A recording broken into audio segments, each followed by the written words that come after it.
Hello everyone, this is Bhagirath और आज का वीडियो काफ़ी लंबे समय बाद आ रहा है but today's video is quite important one because आज के वीडियो में बात करने वाला हूँ सौरव सिंह से जो कि क्रैक किए हैं India's most prestigious examination for the engineering candidates. Yes, I am talking about the IES, Indian engineering services. So he has cracked IES with all India rank 6। Apart from that वो already GATE crack कर चुके हैं with rank of 49 in GATE 2020। But आज के video में हम लोग जानेंगे IES के बारे में ग्रेट डिटेल में, उनके एफर्ट्स के बारे में, कितना उनको मतलब एफर्ट्स डालना पड़ा, किस तरह से उनका प्रिपरेशन स्ट्रैटेजी रही, कि किस स्टेप को फॉलो किए, and in very great details we will be knowing about all these things. So stay tuned and watch the video till the end ताकि आपको पूरी जानकारी मिल सके। अपार्ट फ्रॉम दैट ये वीडियो क्वाइट इंस्पिरेशनल होने वाला है, मोटिवेशनल होने वाला है, क्योंकि हम लोग जानने वाले हैं कि कैसे एक आम स्टूडेंट्स, एक कॉमन स्टूडेंट्स बड़े सपने देख सकता है, उस सपने को अचीव कर सकता है, बशर्ते उसके पास एक स्ट्रॉन्ग डिजायर होना चाहिए, एक स्ट्रॉन्ग रीजन होना चाहिए कि why should I prepare for that. So without doing further review let's move to the interview. But before that if you are new here that please subscribe the channel. तो इस सबसे पहले start करते हैं आपके इंट्रोडक्शन से, तो please introduce yourself. Myself Saurav Kumar Singh. I completed my BTech from Institute of Engineering and Management, Kolkata. This year I secured All India rank 49 in GATE and All India rank 6 in Engineering Service Examination. कहाँ से idea I like IES करना है और कब idea I? बाकी second semester में हमको idea आया कि IES करना है, बिकॉज शुरू में मेरा डिपार्टमेंट IT था, तो IT और CS का प्लेसमेंट सेम ही होता है। आपका CS था, मेरा IT था, दोनों सेम सेक्शन में भी थे। तो सीनियर से कंसल्ट करके पता चला कि कितना भी होगा, ज्यादा का पैकेज मतलब 6-7 एवरेज जाता है, उतना ही लगेगा। और मैराथन में सीनियर से बात की कि भैया बहुत गिल्ट है कि IIT नहीं हुआ, बहुत खराब लग रहा है हमको। तो बोले काहे खराब लग रहा है, बस IES निकाल लो। वो भी IIT वाला भी निकाल के वहीं जाता है, एंड में तो पता चलता है लास्ट में कौन कहाँ पे है। कोई भी कॉलेज से पढ़ो, अगर ESE निकल गया तो तुम भी वही काम करोगे जो IIT वाला काम करने के लिए सोचता है। आपको भी पता है ESE जो इंजीनियरिंग सर्विस UPSC जो कंडक्ट करवाता है, बेस्ट अपॉर्चुनिटी प्रोवाइड करता है इंजीनियर्स के लिए, इंडिया में बेस्ट है। तो बस वहीं से मन बनाए थे कि करना है, लेकिन उस समय एक तो मतलब कि आ गया था कि मेरा IT ब्रांच है और इंजीनियरिंग सर्विस सिर्फ 4 ब्रांच में होता है। कौन कौन से branch? Mechanical, civil, electrical, electronics, ये 4 ब्रांच में। और उस समय मेरा IT था, तो हम लोग का IT का 2-4 तो फ्रेंड सर्कल था, वो लोग सब ये था कि ब्रांच चेंज करवाना है, हमको CS लेना है, बिकॉज IT से CS लोग जाना चाहते हैं। लेकिन हम अपने मन में रखे हुए थे कि हमको तो IT से CS नहीं जाना है, हमको इसी जाना है। तो बस फिर आया मेरा 9.01 आया था सेकंड सेमेस्टर में, तो वहां से ब्रांच स्विच हुआ। वहां से ब्रांच चेंज हो गया, मतलब गए 3 मंथ हो चुका था तब हम गए सेक्शन A इसी का। तो फिर ये IES की तैयारी शुरू कब किए? मतलब कि बेसिकली थर्ड सेमेस्टर? अच्छा, फोर्थ सेमेस्टर से। तो IES सेमेस्टर में तो बोले ना, आपको सेमेस्टर ही निकालने में हालत खराब हो गया। 3 मंथ बचा ही हुआ था और 6 सब्जेक्ट था, वो भी डायरेक्ट डोमेन शिफ्ट हो गया ना। 3 मंथ पढ़े हम IT का, कंप्यूटर ऑर्गेनाइजेशन, आर्किटेक्चर, ये सब था थर्ड सेमेस्टर में, आपको याद होगा। और डायरेक्ट इधर आए तो एनालॉग इलेक्ट्रॉनिक्स, सबसे हार्ड सब्जेक्ट एनालॉग इलेक्ट्रॉनिक्स माना जाता है। फिर EDC भी उसी सेमेस्टर में था, डिजिटल सर्किट था दोनों में, IT में भी था और इसी में भी था उस समय डिजिटल सर्किट। तो हो गया, और 1-2 सब्जेक्ट और था, मतलब जो हार्ड ही था, मतलब याद नहीं है, सिग्नल सिस्टम शायद था। तो मतलब फोर्थ सेमेस्टर से तैयारी शुरू किए। फिर तो किस तरीके से तैयारी शुरू की, मतलब कोचिंग लिए या फिर सेल्फ प्रिपरेशन? फिर कोरा पे हम सर्च किए पूरा, मतलब कि कैसे करना चाहिए, मतलब क्या एक राइट स्ट्रेटजी होता है। तो फिर मतलब वहाँ पे टॉपर्स का हम देखते रहे कोरा पे, तो उससे पता चला कि अगर आपको बुक पढ़ के समझ में आता है चीज और आप मतलब कि ग्रैप्स कर लेते हैं, तो कोचिंग जाना एज अ टाइम वेस्ट है। मतलब कि जो आपको पढ़ा हुआ है, और उसमें भी मेन बात है, टीचर कोचिंग में 0 से लेके हाई तक जाता है। अगर 0 से 40 तक आपका पहले से कंप्लीट है, तो काहे 0 से 40% तक आप टाइम वेस्ट कीजिएगा कोचिंग में जाके। डायरेक्ट 50 से स्टार्ट कीजिए, 41 से स्टार्ट कीजिए। तो हमको पता चल गया था, तो हम क्या किए कि वहां पूरा रिसर्च करके हमें पता चला कि एक तो सिलेबस होना बहुत जरूरी है। सिलेबस तो था ही हम लोग पास, लेकिन एक्चुअल में उस टॉपिक का किस किस क्या डोमेन है, बिकॉज UPSC का आप जब भी सिलेबस देखिएगा ना, तो उसमें एक पॉइंट लिख के छोड़ देता है, और वो पॉइंट कहाँ तक जाएगा, कहाँ से अंत है, कहाँ से शुरू है, कोई नहीं जानता है। तो आइडिया नहीं था, तो हम फिर क्या किए, दिमाग लगाए और हम टॉपर्स नोट मंगवा लिए मेडिजी का, दिल्ली से। अच्छा, हिंद पोर्टल प्रोवाइड करता है वो, तो नेट पे भी कोई खोज लेगा, मतलब कि कैसे टॉपर्स नोट्स आता है। तो टॉपर्स नोट्स मंगवाने से ये फायदा हुआ कि हमको पता था कि ये टॉपिक में कौन कौन पॉइंट पढ़ना है, मतलब क्या क्या पढ़ना है, जो टीचर्स पढ़ाया है मतलब वही पढ़ना है। तो उससे एक रेफरेंस मिल गया हमको सिलेबस को और भास्ट में जानने के लिए। फॉर एग्जांपल ऑपरेटिंग सिस्टम है, उसमें कौन कौन टॉपिक ही ESE के लिए इंपॉर्टेंट है, बाकी सबको छोड़ देना है। तो ये तो फिर नॉन EC सब्जेक्ट है, operating system and computer organisation and architecture, DB में से तो नॉन EC सब्जेक्ट भी मतलब आते हैं? हाँ, अच्छा, नॉन EC सब्जेक्ट, लेकिन ये है। और आपको बताते हैं मटेरियल साइंस और मेजरमेंट इंस्ट्रूमेंटेशन। मटेरियल साइंस पढ़ता है मैकेनिकल वाला, लेकिन इंजीनियरिंग सर्विस में इलेक्ट्रॉनिक्स को भी पढ़ना पड़ता है। मेजरमेंट एंड इंस्ट्रूमेंटेशन, सेंसर पढ़ना रहता है इंस्ट्रूमेंटेशन ब्रांच को, लेकिन इलेक्ट्रॉनिक्स भी पढ़ता है। तो अब क्या हुआ कि मैंने मतलब कि 4th सेमेस्टर से स्टार्ट किया, सिलेबस मालूम चल गया, ठीक है, तो फिर क्या प्रिपरेशन है स्ट्रेटेजी, मतलब कौन सा प्रिपरेशन है स्ट्रेटेजी अपना, कितना घंटे पढ़ाई करना है, किस तरह से करना है? तो देखिए 4th सेमेस्टर में आए तो हर सेमेस्टर में हम लोग अप्रोक्स 6 सब्जेक्ट रहता था, आपको भी पता है 6 सब्जेक्ट रहेगा। तो उसमें से एक तो नॉन टेक्निकल रहता था, मतलब कि वो सब्जेक्ट जो कि इलेक्ट्रॉनिक्स से नहीं रहता था, जैसे कि इकोनॉमिक्स आ गया या इन्वायरमेंट आ गया, ये सब कुछ कुछ सब्जेक्ट था जो कि मतलब कि कोर नहीं है, नॉन कोर है। तो नॉन कोर वाले को हम छोड़ देते थे लास्ट 1 मंथ के लिए। बचा मेरे पास 5 मंथ। अच्छा। अब वो 5 मंथ में 5 सब्जेक्ट है मान लीजिए, तो एक सब्जेक्ट पे 1 मंथ। अब हम वो सब्जेक्ट का स्टैंडर्ड बुक्स नेट पे सर्च करके लाइब्रेरी से ले लेते थे। हम लोग का लाइब्रेरी का फैसिलिटी तो था ही बुक लेने का। तो लाइब्रेरी से बुक ले लिए, और जो हमारे पास नोट्स था, टॉपर्स नोट्स, उससे पता चल गया कौन कौन टॉपिक पढ़ना है। तो बुक में टिक मार लिए पेंसिल से, और फिर बस बुक खोले और वो नोट्स खोले, देखे क्या चाहिए टॉपिक पढ़ना है, बुक से भी पढ़े और नोट्स से भी पढ़े। अब दोनों से जो हमको अच्छा लगा पॉइंट, कुछ बुक का पॉइंट उठाए, कुछ नोट्स का, और एक अपना नोट्स बनाते चले गए। तो ऐसे करके 1 मंथ में अप्रोक्स एक सब्जेक्ट कंप्लीट हो गया मेरा। अच्छा, मतलब ऐसे करते करते हाँ। तो ये प्रिपरेशन स्टडी, और कितने घंटे लगभग पढ़ाई किए? अच्छा, घंटे मतलब घंटे तो नहीं, मतलब जब मन मूड पे था, लेकिन हाँ अप्रोक्स आपको एवरेज बता देते 12 घंटा 10-12 घंटा शुरू में चलता था। और जब 4th 3rd ईयर कंप्लीट हुआ ना, उसका प्रेशर ज्यादा बढ़ गया, बिकॉज टेस्ट सीरीज भी था। टेस्ट सीरीज भी करना है हमेशा, मतलब कि संडे का संडे तो मस्ट है सेंटर पे जाके। हम ईएससी का ऑफलाइन टेस्ट सीरीज लिए हुए थे प्री का, मेडीजी का सेंटर का, कोलकाता में जो ब्रांच है ना, वहाँ हर संडे को हमको जाना पड़ता था टेस्ट सीरीज देने के लिए केवल। अच्छा।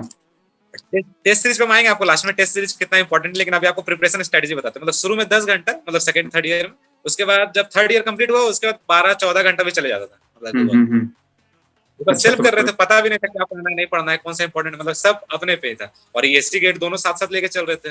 अच्छा, मतलब मेनली फोकस था ईएससी पे, मतलब आईएएस पे। तो फिर गेट में भी बहुत मतलब सही रहेगा। तो क्या गेट के लिए कोई पर्टिकुलर स्ट्रेटेजी था या प्रिपरेशन था ऐसा? नहीं, गेट एक तो प्लान बी था। अगर मान लीजिए ईएससी इतना टफ एग्जाम है, सिलेक्शन रेशियो 0.001% है, तो अगर नहीं हुआ तो फिर क्या? तो इसके लिए एक बैकअप प्लान था गेट, कि अगर गेट में हो जाएगा तो आईआईटी में चले जाएंगे, वहां से एमटेक करेंगे, और एमटेक के साथ साथ फिर से ईएससी का प्रिपरेशन करेंगे, बिकॉज फाइनल गोल तो यही था। अच्छा, मतलब बेसिकली क्या है कि जो भी सब्जेक्ट्स हैं ईएससी के प्रिपरेशन में, या फिर ईएससी में जो सब्जेक्ट आते हैं, तो वो तो सुपर सेट है, मतलब गेट के सब्जेक्ट का, मतलब कि वो सारे सब्जेक्ट गेट में है। तो मतलब कि यदि ईएससी का प्रिपरेशन हो गया, इसका मतलब कि गेट का प्रिपरेशन हो गया। अच्छा, इसी कारण से गेट में एक महीने में हो गया, लेकिन क्वेश्चन का जो डेप्थ ऑफ अंडरस्टैंडिंग जो गेट पूछता है ना, उतना डेप्थ में प्री में नहीं आता है। इसी में प्री में जस्ट 1 लाइनर रहेगा, आपको समझ में आया, टिक मारिए और निकलिए, मतलब क्वेश्चन पढ़िए और निकलिए, सॉल्व उतना कैलकुलेशन बेस्ड नहीं आएगा। लेकिन गेट में एक पैरा का क्वेश्चन आता है, उसमें डीप अंडरस्टैंडिंग चाहिए, एक पॉइंट एक लाइन से मतलब चेंज हो जाता है। तो गेट का अगर कोई इसी का तैयारी, मतलब ईएससी का तैयारी कर लिया, मतलब आईएएस का, तो गेट अगर उसको निकालना है तो लास्ट का जो 1-2 मंथ है ना, उसमें टेस्ट सीरीज एकदम अच्छे से देना पड़ेगा, तभी उसका गेट में अच्छा रहेगा। तो मतलब टेस्ट सीरीज पे तुम फोकस किए थे गेट का लास्ट मंथ। आपको बताते हैं, प्री का एग्जाम हुआ 5 जनवरी 2020। अच्छा। और गेट का एग्जाम था 3 फरवरी 2020। तो अप्रोक्स 1 मंथ का टाइम मिला। तो हम अल्टरनेट डेट टेस्ट सीरीज देते थे। फॉर एग्जांपल 5 को खत्म हुआ तो 6-7 तो कुछ नहीं किए, मतलब रिलैक्स। फिर 8, 9 या 10 से हम स्टार्ट किए थे टेस्ट सीरीज। तो 10 को दिए तो 11 नहीं देंगे, 11 को टेस्ट का एनालिसिस करेंगे, मतलब क्या गलती हुआ, कहाँ मिस्टेक हुआ, जो अच्छा पॉइंट मिला उसको लिखेंगे, और कंसेप्ट में मिस्टेक है तो जाके सुधारेंगे, जो नोट्स शॉर्ट नोट्स बना हुआ था उससे करके फिर आते थे। तो ऐसे किए, फिर 11 को नहीं दिए, फिर 12 को दिए, फिर 12 का एनालिसिस और अच्छा से अपना कंसेप्ट क्लियर किए, 13 को, फिर 14 को दिए। ऐसे करके मतलब फिर मतलब वो एनालाइज भी करना है, क्या क्या गलती की है, क्या सुधार है, उसको जाके नोट से मैच करना है। मतलब फुल देते थे, सब्जेक्ट वाइज नहीं, बिकॉज़ ईएससी का मेरा पूरा कवर है ही सब्जेक्ट, मतलब कि गेट में मात्र 10 सब्जेक्ट है, और इसी के लिए हम 24 पढ़ के गए हैं, मतलब 24 सब्जेक्ट है। अच्छा। और इसमें मात्र 8 या 10 सब्जेक्ट है। अच्छा। तो ऑलरेडी कंप्लीटेड था मेरा, तो बस हम सिर्फ फुल मॉक देते थे। 2 कोचिंग का मॉक लिए थे, ये मेडीजी का लिए थे और एस एकेडमी का लिए थे। अच्छा। तो दोनों आज मान लीजिए 10 को मेडीजी का दिए हैं, तो 11 नहीं 12 को एस का दे देते थे, फिर 13 नहीं 14 को दे देते थे गेट का, मेडीजी का, ऐसे करके। अच्छा, तो मान लीजिए जो इस आईएएस यानी ईएससी का जो प्रिपरेशन रहा, ये तो काफी लंबा रहा, like from 4th semester two जब तक तुम क्रैक किए, या फिर जब तक उसका एग्जाम था। तो इस प्रिपरेशन के दौरान ऐसा भी तो कभी होता होगा लाइक कि डिमोटिवेट हो जाना या फिर कोई ऑब्स्टेकल आना, लाइक कि कोई बीमार पड़ जाना या समथिंग, तो क्या इस तरह के ऑब्स्टेकल्स आए, और यदि आए तो उसको कैसे हैंडल किया? हर स्टेज के पहले कुछ ना कुछ ऑब्स्टेकल्स आया, जैसे कि प्री का एग्जाम था 5 जनवरी 2020, 1 दिसंबर के आसपास तबियत खराब हुआ मेरा, एंजाइटी डिसऑर्डर, डॉक्टर के पास दिखाए तो बोला एंजाइटी डिसऑर्डर है, दवा का नाम अभी तक याद है, साइन 10 वेलमेन, 2 दवा दिया था हमने। तो मतलब ऐसा क्या हुआ कि फिर एंजाइटी में चले गए, एंजाइटी हो गया? बिकॉज आपको पता है उस समय कोरोना का समय चल रहा था, हम लोग का जनरली सेमेस्टर दिसंबर में होता था, हाँ, उस समय पोस्टपोन होकर जनवरी चला गया था, मतलब कि ईएसी का प्री का और गेट का दोनों के बीच में पड़ गया सेमेस्टर, मतलब कि within 1 month 3 exam, semester 7 semester, ईएसी का प्री और गेट। अब समझिए मतलब तीनों अलग अलग वैरायटी ऑफ प्रिपरेशन खोजता है। हाँ, गेट खोजता है कि हमको डेप्थ में जानो, अच्छा से जानो डेप्थ में, और ईएसी खोजता है वास्ट, और सेमेस्टर खोजता है पूरा थ्योरेटिकल, डेरिवेशन, न्यूमेरिकल, तो तीनों का प्रिपरेशन एक साथ। अगर तो सबसे टॉप मोस्ट प्रायोरिटी पे गया है सेमेस्टर, बिकॉज सेमेस्टर से ही सब चीज है, अगर बैक लगा तो 1 साल के लिए निश्चिंत हो गए, भले रैंक कुछ भी नहीं है। सेकंड था कि ईएसी, ये सेकंड सेमेस्टर टारगेट था, काहे कि एक तो ये मोटिवेशन फैक्टर था गेट ईएसी के लिए मेरा ना, कि ईएसी हर साल का 1 जनवरी को एज मांगता है 21 से लेकर 30 तारीख तक, 21 साल से 30 साल तक, और 1 जनवरी 2020 को मेरा एज हो रहा था 21 साल 23 दिन। 2020 में तो कोई हाल में निकालना है, because India youngest IAS officer बनना है, मतलब एक तरह से था अंदर से। अच्छा, तुम जब पढ़ते थे हो सकता है कि एक सोर्स ऑफ मोटिवेशन। अच्छा अच्छा, हाँ मोटिवेशन था। जो रूम में पढ़ते थे ना, बेड पे हम जनरली पढ़ते, तो पीछे एक कैलेंडर लगाए हुए थे, उसमें डे पास हुआ था तो काटते थे और उसके नीचे 7 लिख के गोल कर दिए थे। अच्छा, 7 मतलब तो 7 क्या है, तो हम बोलते थे कि धोनी का फेवरेट नंबर 7 है। अच्छा, लेकिन मेरा था ईएसी में आया था वैकेंसी 7 आया था। अच्छा अच्छा, 7 वैकेंसी ऑल ओवर इंडिया में मात्र 7 वैकेंसी था इंडियन टेलीकॉम सर्विस के लिए, जो कि टॉप प्रायोरिटी था मेरा। तो हम इसलिए 7 लिखे थे कि टॉप 7 में तो चाहिए रैंक, बिकॉज अगर टॉप 7 में नहीं आएगा तो फिर आईटीएस नहीं मिलेगा। अच्छा, तो मतलब पीछे लिखा हुआ था सर। अच्छा, ये सब सोर्स ऑफ मोटिवेशन रहा जो कि ड्राइव्स किया सक्सेस तक। हाँ, अच्छा, इसलिए कुछ भी ऑब्स्टेकल्स का जब बात कर रहे थे, कुछ आ जाता था तो तबियत खराब हुआ बताया कुछ, तो बस वही सब देखते थे और अंदर से था कि कुछ करके भी निकालना है, अपना बेस्ट दे के जाना है। तबियत खराब हुआ ठीक है, 10 दिन बर्बाद गया, लेकिन जो पहले पढ़े उसको अच्छा से रिवाइज करके एग्जाम में एग्जीक्यूट करके देखते हैं क्या होता है। अच्छा, बस वैसे करके दिए। अभी जो बताया कि जैसे कि अभी तुम एनटीपीसी में, like executive engineer at NTPC, तो अभी तो घर आ गए। अच्छा ठीक है, अभी मतलब करंटली हो वहीं पे? तो हाँ अभी वर्क हो रहा है, अभी 1 बजे से क्लास खत्म हुआ है, सैटरडे था ना, तो फर्स्ट हाफ क्लास था। तो फिर उसका क्या एक्सपीरियंस है, लाइक उसका फैसिलिटीज, उसका सिलेक्शन कैसे हुआ, उसमें क्या क्या अभी एक्सपीरियंस उसका बताओ तो गेट में ऑलरेडी रैंक आप बता चुके 49 आया था, तो उसके बेसिस पे जनरल कैटेगरी को कट शॉर्टलिस्ट किया 58, मतलब जनरल का जिसका रैंक 58 था ना ऑल इंडिया, उसको जीडी और इंटरव्यू के लिए बुलाया। अच्छा, ये गेट 2020 का, गेट 2020 बेसिस पे गेट 20। जनरल का इलेक्ट्रॉनिक्स में वैकेंसी था 12, जनरल का वैकेंसी 12 था, और बुलाया था गेट रैंक 58 तक, मतलब सोच लीजिए 5 में से उसको 1 को लेना है। ऑनलाइन जीडी हुआ और ऑनलाइन इंटरव्यू हुआ, फिर उसके बेसिस पे बस अच्छा उसके बेसिस पे सिलेक्शन हुआ। 23 को मेडिकल हुआ, 25th को डॉक्यूमेंट वेरिफिकेशन हो गया और ज्वाइनिंग हो गया 25th को, और 26th से हम लोग का क्लास स्टार्ट हो गया। और क्लास शुरू में ऑफलाइन होता था, मतलब कि आरएलआई एक सेंटर है, रीजनल लर्निंग इंस्टीट्यूट, टाउनशिप में हम लोग रखा, मतलब कि एकदम मतलब फैसिलिटी का बात करें तो एकदम टॉप मोस्ट, मतलब कि गए हम लोग एकदम वहां पे, मतलब जो भी आ रहा है ना, मतलब सर ही करके बात करता है, बिकॉज ईटीज का अलग ही वहां पे मतलब कि मतलब क्या बोले इज्जत है, मतलब ईटीज मतलब एग्जीक्यूटिव ट्रेनिंग। हम लोग थोड़ा आईएएस के बारे में डीप बात करते हैं। आईएएस 3 फेज होता है ना, प्रीलिम्स, मेंस एंड इंटरव्यू। तो आईएएस प्रीलिम्स से स्टार्ट करते हैं, आईएएस प्रीलिम्स के बारे में बताओ, लाइक उसमें किस टाइप के क्वेश्चन आते हैं, कितना क्वेश्चन मतलब कट ऑफ होता है, किस मतलब उनका डिफिकल्टी लेवल या समथिंग, किस तरह से तुम उसको हैंडल के? ऐसे जनरली 2 पेपर होता है प्री में, मतलब पेपर 1 पेपर 2। पेपर 1 जीएस रहता है, जनरल स्टडीज नाम ही उसका, जनरल स्टडी एंड एप्टीट्यूड, मतलब वो चारों ब्रांच के लिए सेम है, सिविल, मैकेनिकल, इलेक्ट्रिकल, इलेक्ट्रॉनिक्स, चारों रहेगा, चारों के लिए पेपर 1 सेम ही आता है। अच्छा, और पेपर 2 इंजीनियरिंग डिसिप्लिन, अगर हम इलेक्ट्रॉनिक्स हैं तो इलेक्ट्रॉनिक्स का पेपर आएगा उसमें पूरा, मतलब जो 10, और आपको बताते हैं टोटल सिलेबस 24 आपको बोले ना प्री में, 10 जनरल स्टडी एंड एप्टीट्यूड है, 10 subject general aptitude, general study and aptitude, और 14 हम लोग का डोमेन का, 14 हम लोग का इंजीनियरिंग डिसिप्लिन का। पहला पेपर 200 मार्क्स का होता है और दूसरा पेपर 300 मार्क्स का, और एक क्वेश्चन का वेटेज 2 मार्क्स। और अगर गलती कर दी है तो 2/3 खत्म हो जाएगा, मतलब 0.67 नेगेटिव। तो टोटल 500 मार्क्स का हुआ प्री। और एक इंटरेस्टिंग बात यह है कि सिविल सर्विस का प्री सिर्फ क्वालिफाइंग होता है, प्री मेरिट डिसाइड करने में नहीं करता है सिविल सर्विस का। लेकिन इंजीनियरिंग सर्विस का प्री का भी मार्क्स जुड़ता है फाइनल मेरिट लिस्ट में। अच्छा, 500 प्री का, 600 मेंस का और 200 इंटरव्यू का, तो 1300 मार्क्स में टोटल होता है। अच्छा। और जनरली माना जाता है कि 50% से ऊपर आप ले आइएगा ना मार्क्स, तो आपका सिलेक्शन अच्छा रैंक से हो जाएगा। फॉर एग्जांपल 1300 में 50% कितना हुआ? 650। मेरा 714 है, 714, तो रैंक 6 आ गया। तो प्रीलिम्स 500 मार्क्स में इसमें कट ऑफ कितना रहते हैं? कट ऑफ इस बार हाई हो गया था, तो इस बार वैकेंसी भी ड्रॉ कर लिया। 5 जनवरी को प्री का एग्जाम हुआ और 14 जनवरी को आता है कि रेलवे अपना एक नया बॉडी, ऑटोनॉमस बॉडी बनाने वाला है। तो कट ऑफ जो कि जनरली हर साल 500 में 220 जाता था, इस बार 275 या 65 गया जनरल के लिए। अच्छा, मतलब इस टाइप के क्वेश्चन रहते हैं प्रीलिम्स में?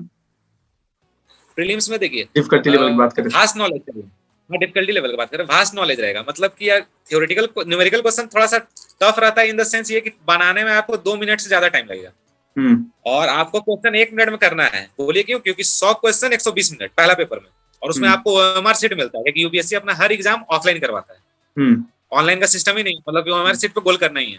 तो एक क्वेश्चन पे अप्रोक्स 1 मिनट मानिए, तभी तो 100 मिनट में होगा। और 20 मिनट एक्स्ट्रा लेके चलिएगा ना गोल करने के लिए, और बीच में अटेंडेंस सीट लेके आएगा, उस पर नाम मिलाइए, साइन कीजिए, रोल नंबर गोल कीजिए, सेट गोल कीजिए, वो सब 10 मिनट खा जाता है। अच्छा, तो जनरली एक क्वेश्चन पे 1 मिनट लगेगा। तो सोचिए 1 मिनट में एक क्वेश्चन न्यूमेरिकल बनाने ही में हालत खराब हो जाएगा। और अच्छा। पूरा आपको 500 में 500 तो लाना नहीं है, मेरा 283 मार्क्स आया है। अच्छा, हम मिलाए थे 300 मार्क्स, मेडी जी का वो आंसर सीट की से 300 मिलाए थे और 283 आया, तो ठीक है।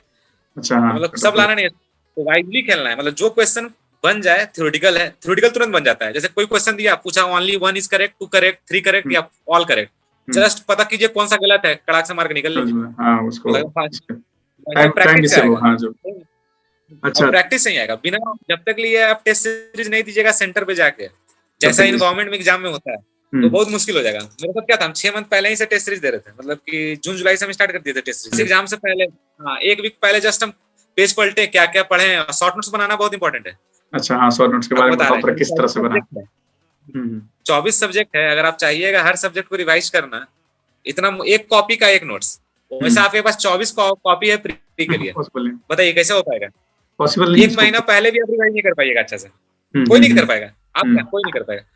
तो उसके लिए क्या करते थे कि पहला बार तो नोट्स बना के गए, उसके बाद जब क्वेश्चन बना प्रीवियस ईयर, तो आइडिया लग जाता था किस टॉपिक से किस टाइप का क्वेश्चन पूछ रहा है और क्या इस टॉपिक के लिए मोस्ट इंपॉर्टेंट पार्ट है, और कौन ऐसा पार्ट है जो मेरा माइंड से स्लिप कर जाता है, मतलब जो हमको याद नहीं रहता है जनरली। वो दोनों पॉइंट को हम कॉपी में शॉर्ट नोट्स में लिखा करते थे। और जो कि मेरा एक कॉपी था, मतलब कि 400 पेज का एक कॉपी का जो नोट्स था एक सब्जेक्ट का, वो बाद में 4 या 5 पेज का हो गया, मतलब वो एक शॉर्ट नोट 4 या 5। अच्छा, उसमें क्या करते थे, माइंड मैपिंग टेक्नोलॉजी, मतलब कि जस्ट एक पॉइंट लिखे, उससे क्या रिलेटेड है, क्या रिलेटेड, मतलब जस्ट मतलब डायग्राम के टाइप से उसे किए कि माइंड में इजी याद हो जाएगा और एग्जाम समय इजी रिकॉल हो जाएगा।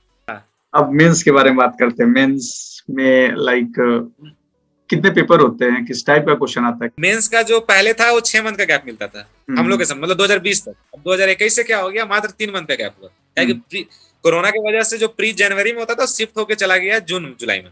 अच्छा। और अक्टूबर में हम लोग का मेंस हुआ, जो कि जनरली होता था जून में, तो अक्टूबर में आ गया। तो इस बार का भी अब अक्टूबर में ही होगा। अच्छा, तो इस चलते अब जो प्रिपरेशन कर रहे हैं ना कैंडिडेट, उसके लिए क्या जरूरी है कि मेंस भी आधा रेडी होना चाहिए प्री के पहले, बिकॉज़ 3 मंथ पूरा मेंस, क्योंकि अब टाइम मिलेगा नहीं, 2 मंथ का टाइम। 600 मार्क्स का होता है, पहला पेपर 300 मार्क्स, दूसरा पेपर 300 मार्क्स, और दोनों पेपर में 8-8 क्वेश्चन रहेगा, और 8 क्वेश्चन 2 सेक्शन में बटा हुआ रहेगा। सेक्शन 1 में 4 क्वेश्चन, सेक्शन 2 में 4 क्वेश्चन, और first question and 5th question compulsory रहेगा, मतलब दोनों सेक्शन का पहला क्वेश्चन कंपलसरी है। और बचा हुआ 3 क्वेश्चन आपको करना है, बचा हुआ 6 क्वेश्चन में से, और एटलीस्ट 1 सेक्शन से 1 क्वेश्चन रहना चाहिए एक्स्ट्रा। अच्छा, अच्छा, हाँ, मतलब कि और 5 क्वेश्चन करने हैं, 5 क्वेश्चन सॉल्व करना है, और हर क्वेश्चन का वेटेज 60 मार्क्स, तो 60 into 5 300 हो गया, 300। हाँ, 300। और एक क्वेश्चन में 5 सब पार्ट रहेगा, 5 सब पार्ट भी रह सकता है, 3 सब पार्ट भी रह सकता है, लेकिन जो कंपलसरी क्वेश्चन है ना, उसमें 5 सब पार्ट रहना ही है, 5 या 6 कर देता है। हम लोग समय 6 हो गया। अच्छा, हम लोग समय 6 सब पार्ट था, 10-10 मार्क्स का, अच्छा, मैं 10 मार्क्स कंपलसरी इसलिए करता है ना हम्म कि कोई कोई बच्चा दिमाग लगाता है, सोचता है कि 14 सब्जेक्ट है, उसमें से हम कोई तो पढ़ के नहीं जाएंगे, तो भी तो हम ऑप्शनल में कर लेंगे, बना लेंगे, लेकिन वो कंपलसरी करके क्या करता है, हर सब्जेक्ट का एक क्वेश्चन डाल देता है दोनों पार्ट में। अच्छा, अब बचिएगा कहाँ से, मतलब पढ़ना ही पड़ेगा, नंबर जाएगा। हाँ, पढ़ना ही पड़ेगा सब सब्जेक्ट, इसलिए वो दिमाग लगा के यूपीएससी वाला कंपलसरी कर देता है। तो ये 600 में कितना कट ऑफ जाता है? कट ऑफ टोटल 600 में आप जनरली अगर आपको टॉप 10 में लाना है तो ये रूल है कि प्री में 500 में 300 मार्क्स लाइए, मेंस में 600 में से 400 मार्क्स लाइए, और इंटरव्यू में 100 से प्लस रखिए। 300 प्लस 400 700 प्लस इंटरव्यू 100 800 800 200। 800 मतलब कि एक तो स्टैंडर्ड सेट है कि अगर 3 4 और 1 आया ना आपका 100 नंबर, तो 800 नंबर में आप आराम से टॉप भी कर सकते हैं, और ये हो सकता है आपका रैंक अंदर आ जाए, टॉप 10 में आ जाए। टॉप 10 में तो एकदम फिक्स्ड है अगर आप ये होता है। अब बताता है, मेरा 300 के आसपास आया प्री में, 283 मार्क्स, 360 आ गया मेरा पेपर 2 में। क्या है पेपर, अब दोनों मिला के पेपर 2 में मेरा 140 मार्क्स आया 300 में, लिखे थे हम 200 मार्क्स का, आया 140। पता क्या है कि मेरा राइटिंग डॉक्टर टाइप से है, मतलब कि थ्योरेटिकल है, थोड़ा थ्योरेटिकल पेपर था, सेकंड पेपर थ्योरेटिकल रहता है, उसमें हम लिखे तो हो सकता है कि मतलब कि पढ़ राइटिंग समझ में नहीं आया क्या हुआ, और मेरा शुरू का पहला क्वेश्चन हम अच्छे से बनाएंगे, मतलब एकदम हैंड राइटिंग सुधार कर, फिर नीचे जाते जाते मेरा पूरा हैंड राइटिंग डॉक्टर वाला हो जाता है, सिर्फ हम ही पढ़ पाते हैं।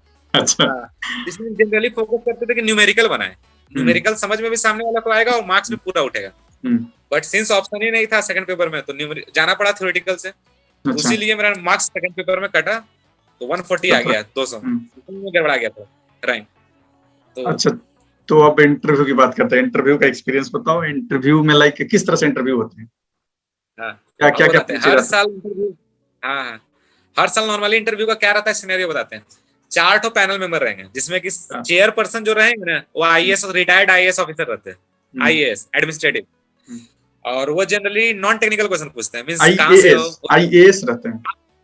हाँ आईएएस का रिटायर्ड, अच्छा आईएएस का भी रिटायर्ड, अच्छा आईएएस मतलब कि जनरली यूपीएससी का मेंबर रहते हैं, यूपीएससी में जनरली 8 मेंबर होता है टोटल, देखिएगा ना, तो 8 मेंबर रहते हैं, वही 8 में से कोई एक पैनल मेंबर आपका रहेगा जो कि नॉन टेक्निकल पूछेंगे, पूरा नॉन टेक्निकल, और जो बचा हुआ 3 तो वो आईआईटी का प्रोफेसर रहेंगे। जनरली दिल्ली में होता है इंटरव्यू, तो आईआईटी दिल्ली का प्रोफेसर मिलेगा, जिसको हम लोग एनपीटीएल में देख चुके रहते हैं। एनपीटीएल में कोई हम लोग एनपीटीएल पढ़ते हैं ना, तो उसमें से कोई एक तो दिख जाएगा आपको। अच्छा, तो वो 3 तो नॉन पे 3 टोवर है। अब हर साल क्या होता था ना, चारों बैठेंगे वहां पे टेबल, मतलब टेबल चेयर पे, और हम लोग को जस्ट 1 या 2 फीट दूर बैठेंगे।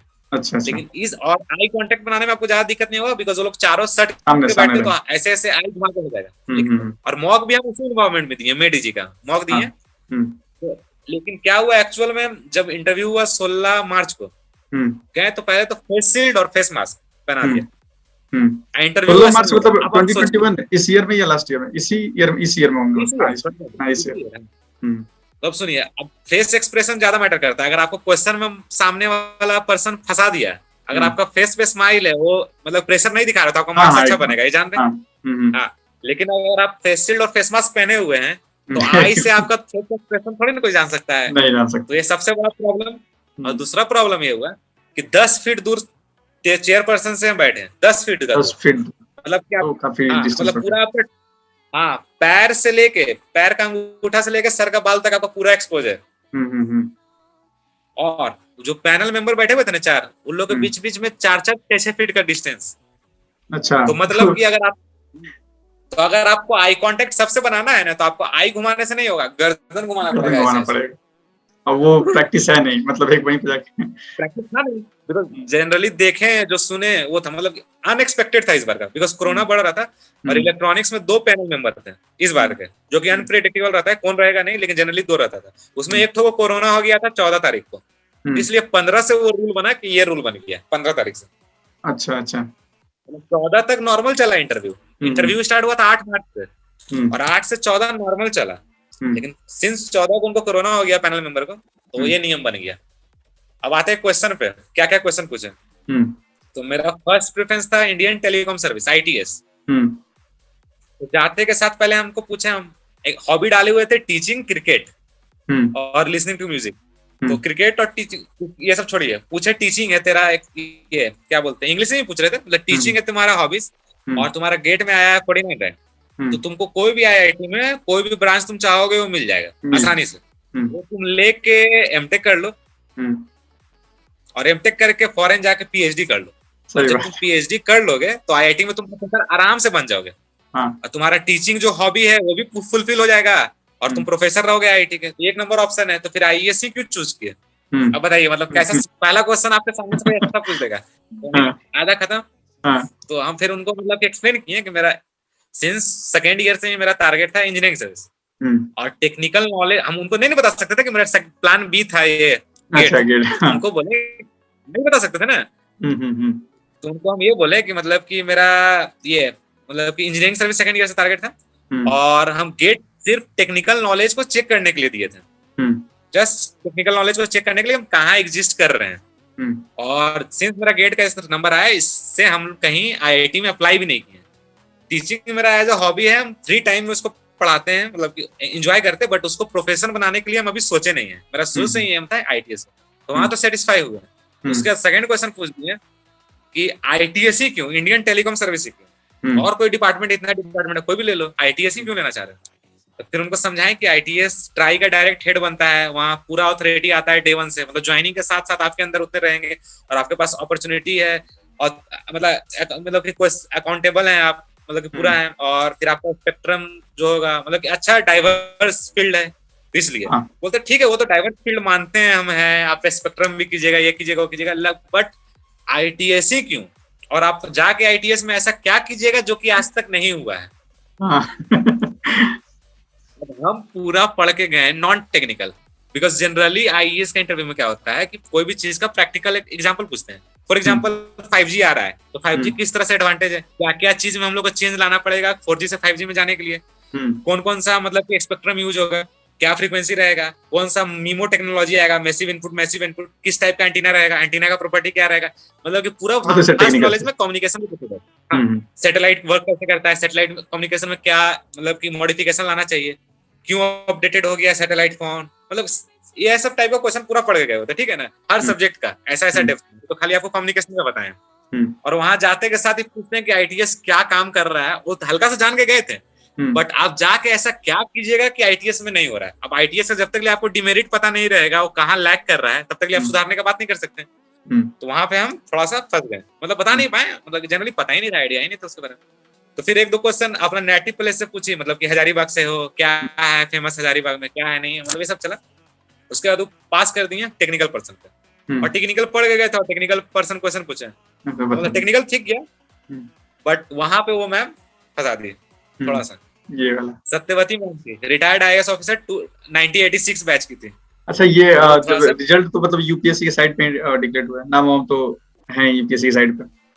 अच्छा, तो अब जब ये सब क्लियर हो चुका है, सारा प्रोसेस अब क्लियर हो गया है, आईएएस रैंक 6 राइट? हाँ 6। तो फिर अब नेक्स्ट क्या होगा, लाइक किस तरह के वर्किंग होंगे, क्या पोस्ट मिलेगा या समथिंग? अभी तो कोरोना चल रहा है, अभी तो मेडिकल होगा, मेडिकल के बाद डायरेक्ट ज्वाइनिंग होगा। मेडिकल कोई प्रॉब्लम मेडिकल में उससे कुछ नहीं, just a formality right? NTPC में भी तो मेडिकल हुआ ना, मेडिकल क्लियर हो गया ना एनटीपीसी का भी, तो जस्ट उसी लेवल का रहता है। अच्छा, बस मेनली कलर ब्लाइंडनेस पे लोग फोकस करते हैं, मतलब कलर ब्लाइंडनेस नहीं रहे और हल्का सा फिजिकल ये सब रहे। अच्छा, मतलब फिजिकल उतना क्या देखना, बस मतलब कि जनरल रहता है, आर्मी जैसा नहीं होता है, जैसा आर्मी में वैसा होगा फ्लैट फूट ये, बस मतलब जस्ट नॉर्मल है तो नॉर्मल, ठीक है। तो फिर और इसका मेडिकल के बाद डिपार्टमेंट अलोकेट होगा प्रेफरेंस वाइज। डिपार्टमेंट अलोकेट होने के बाद अपॉइंटमेंट लेटर प्रेसिडेंट के पास से आता है, लिखा हुआ रहता है प्रेसिडेंट सेम लिखा हुआ रहता है, मतलब कि ये president please to invite mister Saurabh Kumar Singh to this मतलब लिखा हुआ रहता है। तो वो सब आएगा, घर पे आएगा, उसका वो ज्वाइनिंग लेटर में डेट लिखा हुआ रहेगा कितना तारीख को आपको ज्वाइनिंग है, तो बस वहाँ रिपोर्ट कीजिए। और अभी तो हम लोग भेजेगा यहाँ पे गाजियाबाद, NTIPRIT इंस्टीट्यूट का नाम है, जहाँ पे ट्रेनिंग चलता है आईटीएस लोग। कितना दिन का ट्रेनिंग होता है? National telecom institute for research and policy making. इसमें कितना दिन तक का, मतलब कितना टाइम का ये होता है, ट्रेनिंग होता है? 1 साल? जनरली 1 साल का ट्रेनिंग रहता है। उसके बाद फिर फॉरेन ट्रिप भी होता है, फॉरेन में भी ले जाके 1 वीक या 2 वीक का वहाँ पे भी मतलब कि एक्सपोजर दिया जाता है, मतलब क्या टेक्नोलॉजी है नहीं है, मतलब पूरा मानिए तो बैकबोन जो कम्युनिकेशन का है ना, बैकबोन वो हैंडल करना रहेगा ये आईटीएस में। मतलब जितना भी आप डिजिटल इंडिया देख लीजिए या 4G 5G, मतलब जितना कम्युनिकेशन से लेके, या अदर सैटेलाइट हो, ऑप्टिकल फाइबर हो, डेटा कम्युनिकेशन हो, मतलब जितना भी कम्युनिकेशन का आपका आइडिया आएगा, जो भी आगे होकर प्रमोट होगा, मतलब सेफ्टी सिक्योरिटी, सब बैकबोन वही ITSC करता है। तो ये मतलब शुरू से कम्युनिकेशन में इंटरेस्ट था, इसलिए ITSC फर्स्ट प्रेफरेंस था। तो चलिए ये सब तो अब सब क्रैक कर ही चुके हैं, अब ये होगा। तो ऐसा कोई मतलब सजेशन जो आप देना चाहें, या जो फ्यूचर एस्पिरेंट है, या जो लोग भी तैयारी कर रहे हैं कोई भी चीज की प्रिपरेशन कर रहे हैं, माइट बी UPSC, गेट, मतलब बहुत सारा जो भी एग्जाम्स हैं, तो कौन सा चीज है, किस तरह से फोकस करना चाहिए, किस तरह से प्रिपरेशन करना चाहिए, कोई पर्टिकुलर स्ट्रेटेजी या कुछ सजेशन जो तुम बताना चाहो? सबसे इम्पोर्टेंट बागी जी कि ये मतलब कि पता रहना चाहिए क्यों करना है, मतलब कि अंदर से पता रहना चाहिए क्यों करना है। बिकॉज अगर आप अंदर से क्लियर रहिएगा ना, जैसे कि हम क्लियर थे क्यों करना है पता था, कोई भी डिफिकल्टीज आएगा ना आप उसको ओवरकम कर लीजिएगा। मतलब कोई भी प्रॉब्लम है XYZ, हम नहीं जानते कि कल होके क्या होगा मेरे साथ, या जो प्रिपरेशन कर रहा है क्या होगा, लेकिन अगर स्ट्रॉन्ग रीजन रहेगा करने के लिए, अंदर से बर्निंग डिजायर जिसको बोलते हैं, अंदर से रहा कि हाँ करना है, हाँ, तो अगर वो अंदर से रहा ना तो फिर कोई भी प्रॉब्लम आएगा आपको सब प्रॉब्लम छोटा दिखेगा। उस सक्सेस, जब आप खाली एक बार सोचिएगा कि ये मिलने वाला है, तो उसके सामने जो भी आपका XYZ प्रॉब्लम आएगा ना, वो सब आपको अच्छा लगेगा, बोलेगा अरे इससे अच्छा, मतलब जस्ट आप उसको सोच लीजिएगा ना कि वो मिलने वाला है, तो ऐसा लगा अरे हाँ ये सब तो कुछ नहीं है, मतलब रास्ता का ये है, तो सब हटते चला जाएगा। समझे? स्ट्रॉन्ग रीजन होना चाहिए कि why I am doing this. बाकी सबका तो प्रोसीजर सेम है, मतलब कि आप सिलेबस देखिएगा क्या पैटर्न है, देखिएगा किस टाइप का क्वेश्चन पूछता है, क्या पढ़ना है, कौन बुक रेफर करना है, कैसे करना है, कैसे टेस्ट सीरीज देंगे, कैसे कैसे कितना स्टेज में एग्जाम होता है, हर स्टेज का क्या क्या स्ट्रेटेजी होगा, वो सब आदमी कोरा पे यूट्यूब पे आराम से खोज लेगा। हाँ, वो सब रिसोर्सेज अवेलेबल जो स्ट्रॉन्ग पॉइंट है, हाँ, लेकिन जो सबसे मेन पॉइंट होता है कि आपको पता रहना चाहिए कि हमको ये क्यों करना है। बस अगर ये क्लियर है ना, तो फिर आप रास्ता अपने आप बना लीजिएगा, सिलेबस भी अपने पता कर लीजिएगा, कैसे पढ़ना है वो भी आप खोज लीजिएगा, क्या सिलेबस से खोज लीजिएगा, कैसे निकलना है, क्या करना है, सब फिर ऑटोमेटिक क्लियर हो जाएगा जब अंदर से आप एकदम सही रहिएगा, फिर आगे कोई दिक्कत नहीं। तो सबसे इम्पोर्टेंट पॉइंट यही है कि जो भी तैयारी करने जा रहे हैं कोई भी एग्जाम का, बस पहले 2-3 दिन 1 वीक आराम से उसके बारे में सोचे कि ये बनेंगे तो ये मिलेगा, उसका फैसिलिटी ये सब एक बार देख ले कि मतलब हाँ ये बन जाएगा तो ये हो जाएगा, ये हो जाएगा। हाँ, तो मेरा मोटिवेशन था, जैसे कि ग्रुप पे गेजेटेड ऑफिसर बन जाएंगे, मतलब घर में किसी का भी गेजेटेड का साइन लेना पड़ेगा। जैसे कि इस बार NTPC ज्वाइन करने में 5 गेजेटेड का साइन चाहिए था, 5 जगह, और गेजेटेड से साइन करवाना एकदम माथा का हेडक, 2-2 दिन तक मतलब चक्कर काटते रहिए। तो वो सब था कि एक बार बन जाएंगे तो फिर किसी को दिक्कत नहीं होगा। एक तो रीजन होना चाहिए कि मतलब काहे करना है, और मिलने के बाद क्या होगा। एक बार अंदर से आ गया ना कि क्या है, उसके बाद फिर तो ऑटोमेटिक सब छोटा लगेगा। बस यही है बाकी। तो थैंक यू सौरभ, बताने के लिए, इन्फॉर्मेशन शेयर करने के लिए, टाइम देने के लिए, and all the best for your future journey. Thank you बागी जी।